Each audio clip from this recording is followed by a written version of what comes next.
Okay, thank you very much for inviting me here to give this plenary talk. I'm David Castilla from the University of Huelva, that's in Spain, in the southwest of Spain, is in Andalusia, where sunny places and very nice beaches, and one of the most important productive fisheries in the Atlantic area. I'm going to talk to you about things very closely related with fisheries that is sadly commonly forgot. I'm going to talk to you about the cultural services related to fisheries, and I'm going to give you some ideas on how they can influence welfare for human beings. Okay, let me contextualize what I'm going to tell you to you today in the context of ecosystem approach to fisheries management.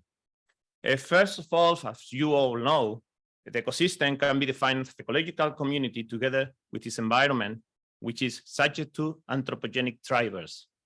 In this particular sense, we should consider that there are many multiple uses that use final service and products that comes from ecosystem that are source of benefits for the coastal communities.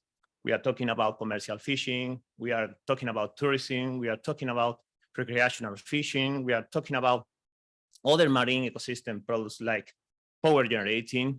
I mean, in general, the ecosystem involves human beings some way, so that we have to account that inside the ecosystem as a source of impacts that can produce benefits or the contrary to the human being.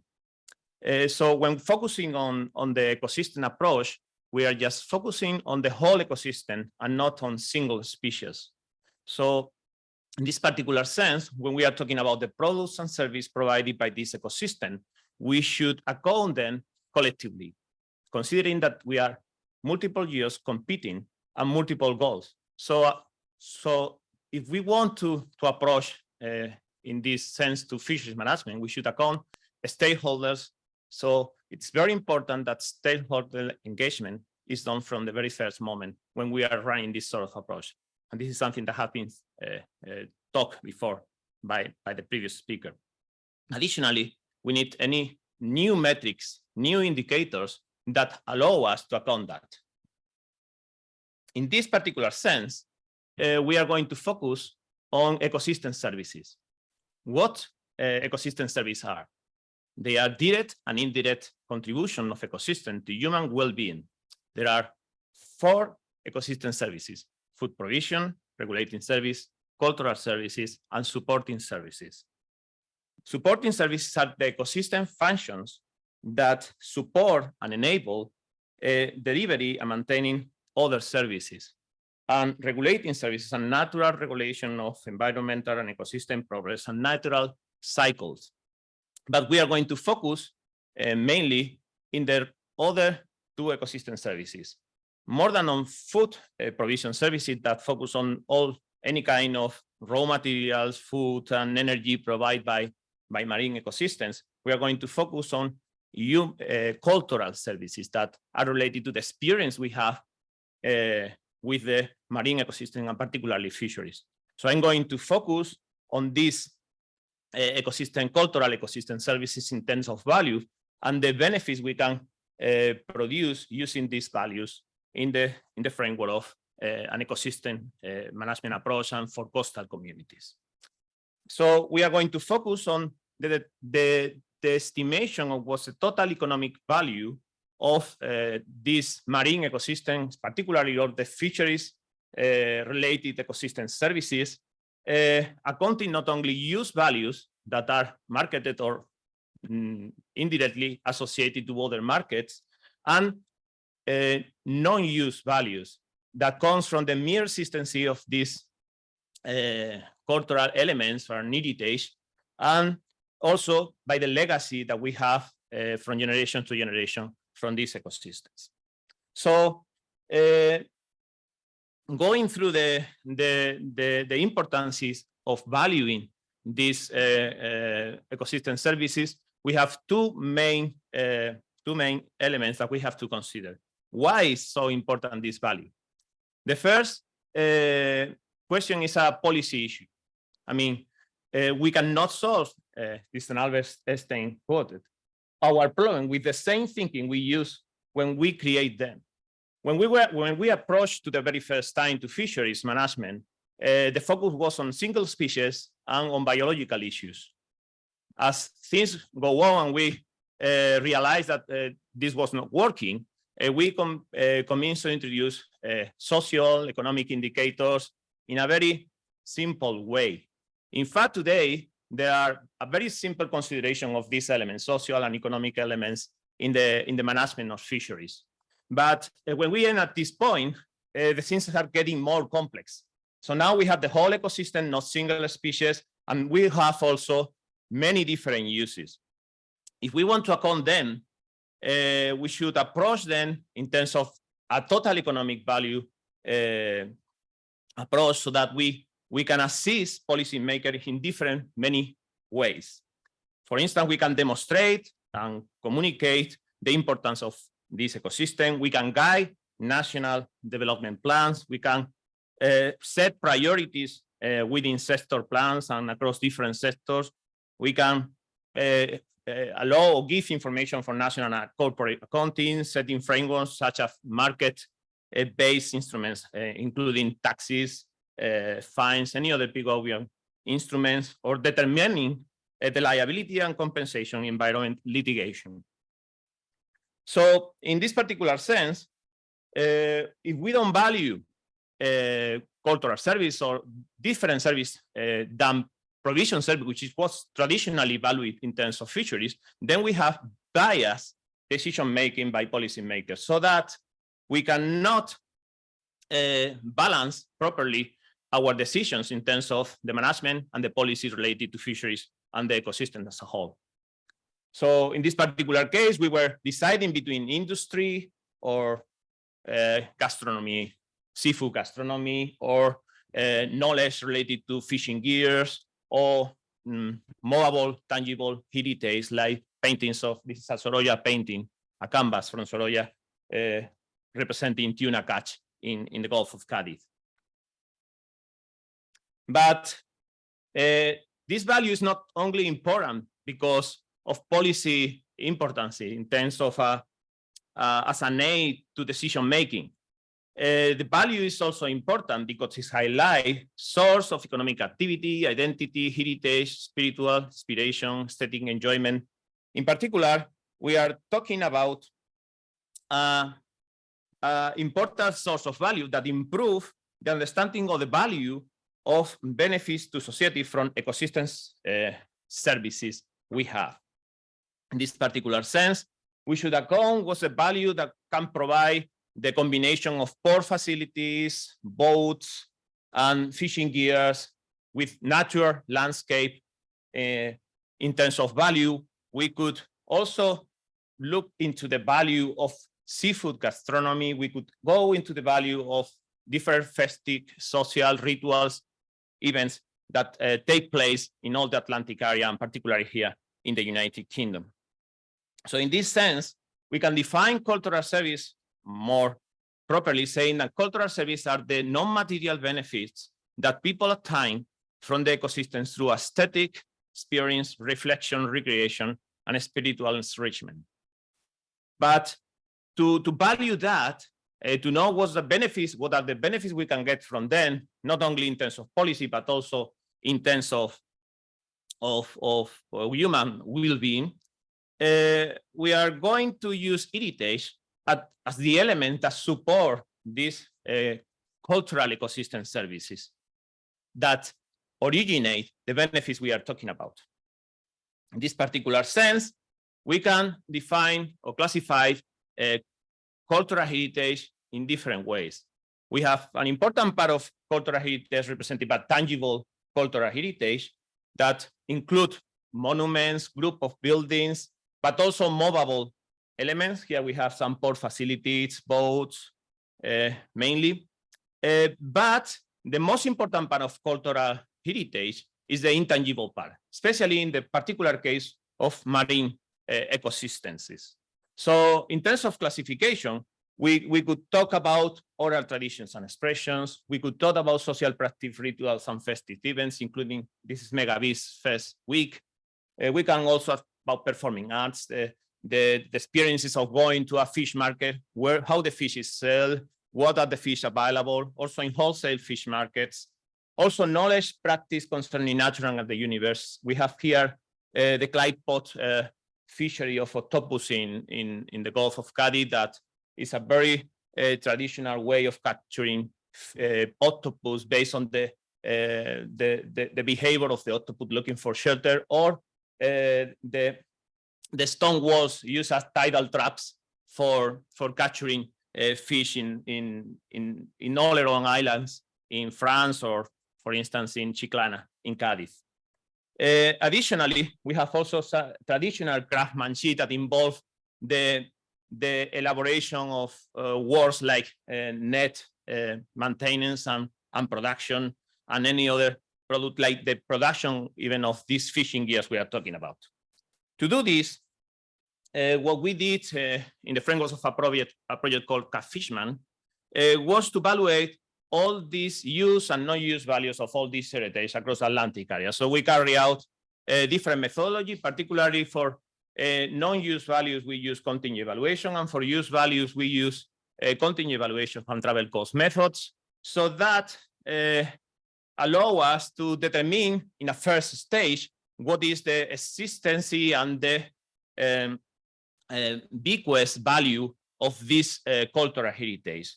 So carrying on a contingent evaluation survey, we end at evaluating the bequest value of this cultural heritage, in the particular case, for instance, of the UK, on 1,629 euros per year.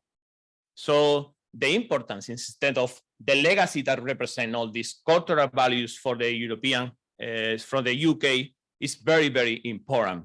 But this is something that is not translated in terms of benefits for the coastal community, but it's benefit, but just not economic benefits that produce the markets. Now we are going to focus on the use values that are those that produce economic activity in the areas we are analyzing. To do that, we have combined the travel cost method with a contingent evaluation and also input-output methodology, so that we can infer the particular value that these elements can have for the whole coastal areas and in different countries at a country level. So using this input-output methodology, we use the evaluation of the use coming from contingent evaluation of the different elements of tangible and intangible cultural heritage in the Atlantic area.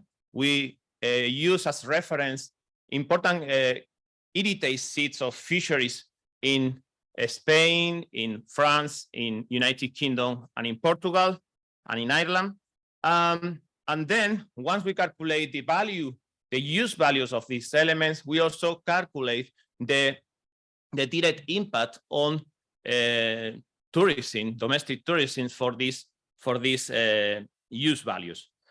Combining all these elements and using input-output analysis, so we ended considering the willingness to pay, considering also the different sectors influenced by these domestic tourists. I have to say that this is only based on domestic tourism. It's not involving inbound tourism.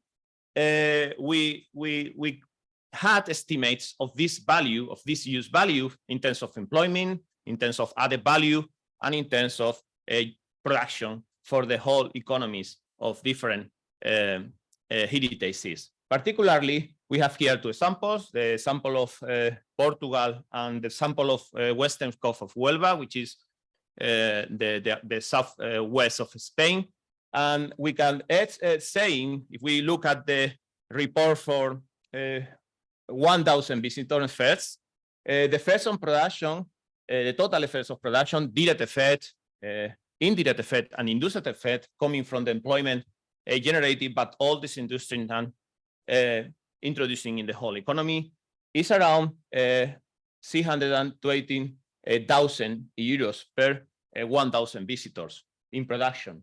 In terms of added value, the impact is 312,000 per 1,000 visitors in the case of Western Coast of Huelva, and the impact of unemployment, which is a very important social indicator, is around 6.3 per 1,000 visitors in the case of Western Coast of Huelva. In the same way, we did that for Portugal, considering as a seat of analysis the Algarve coast, which is one of the most important touristic areas for coastal issues. And we got similar numbers with more impact in terms, because there is much more tourism, domestic tourism in the case of Portugal and in the coast, in the Western Coast of Huelva. And we got that in terms of employment, it represents 8.9 employees per 1,000 visitors, or 291,000 of added value per 1,000 visitors in the area. So saying this, we should know, we should account that when we are talking about this use value, we should know that we can enhance these final services provided by cultural services, adding inputs from human economic activity. So if we add labor and capital to these final products we have in certain areas where we didn't identify these elements as a source of benefit, we can take advantage of this to produce in a sustainable way an increase of the production for coastal communities of these cultural activities in all the Atlantic area, and particularly in the UK. Concerning the UK, we are just finishing the results for the UK, considering a facet the Cornwall area. We probably have them very soon during this year published. Thank you very much. Thank you.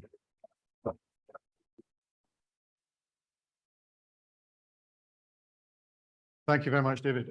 Any couple of quick questions? If anyone has a burning question. There's one here, John. Just wait for the mic, and then then we'll have to stop. I'm a mathematician. Thanks for showing a matrix. That was brilliant. But you showed examples of cultural heritage which are really inefficient. For example, clay pots or nets made by hand rather than by a machine.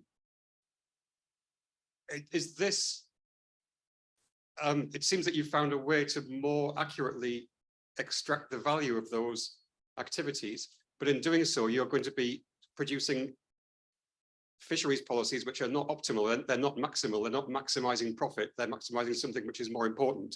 So how do you manage to translate that away from a culture which is all about maximizing simple numbers of fish, tons of fish caught yield? Yes, as I understand, I mean, you are saying, well, if we use the clay pot fishery, in particular case of the clay pot fishery in the Gulf, is very productive. It depends also in the area we are analyzing that, but very efficient. But anyway, we are not only valuing, I mean, if we consider the total economic value, we are not only valuing the octopus we catch, which is what we consider normally when we say the fishery is very productive or not very productive. We are just valuing fishing gear, for instance, that was originating in Arab times, that used certain kinds of pots for water miles, and these pots were used later to catch octopus, and for generations have been maintaining in the coast of Huelva. Additionally, these are clay pots, so when they are lost in the bottom of the sea, they disappear. They are not made of plastic, which is the most common way to capture octopus, so it's also sustainable. But additionally, when we talk about the clay pot, for instance, we are also talking about a very selective fishing gear where the size of the octopus is very closely related to the size of the pods. So this is also a very good point, but there is also a very important industry in the area that support the build or the construction of the creation of these pods. So, and in an artisanal way. So it's not a very industrial activity. So in this particular case, when we account for the total economic value, we above these bias we were talking at the very beginning. So it's very important to account that. And the first step to account that in policy issues is just to incorporate this value for the decision-making process. Okay, thank you. Very quick final question, because I had already said you could. Thank you very much, Margherita Pieraccini from the University of Bristol Law School. So I'm interested in this quite a lot because the softer variables tends to be forgotten often in decision making, and as you mentioned, also in legal decisions. And I'm from a law school, so it's really important to put some value there. But I'm interested in the timing of these valuations, because I see more and more than it's we have big targets, very ambitious environmental targets, 30 by 30 in England, the newly published environmental improvement plans, big targets again, and we need to operate quite quickly. And I think it's much easier to potentially to cost a fishery than to cost cultural values, because they require potentially deliberation, they require much more time. So how much time did you spend in valuing this? Please keep Thank it you. brief if possible. Yes, very brief. Okay, when we carry out a survey, it's very demanding in terms of time and expense.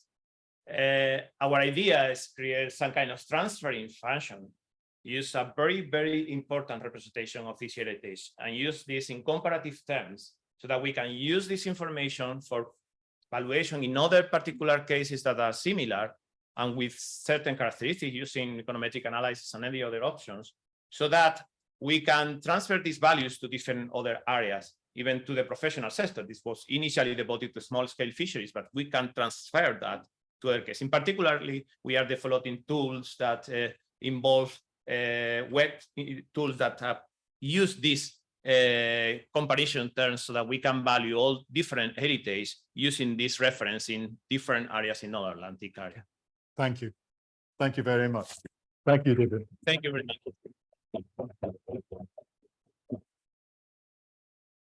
And we will move straight on.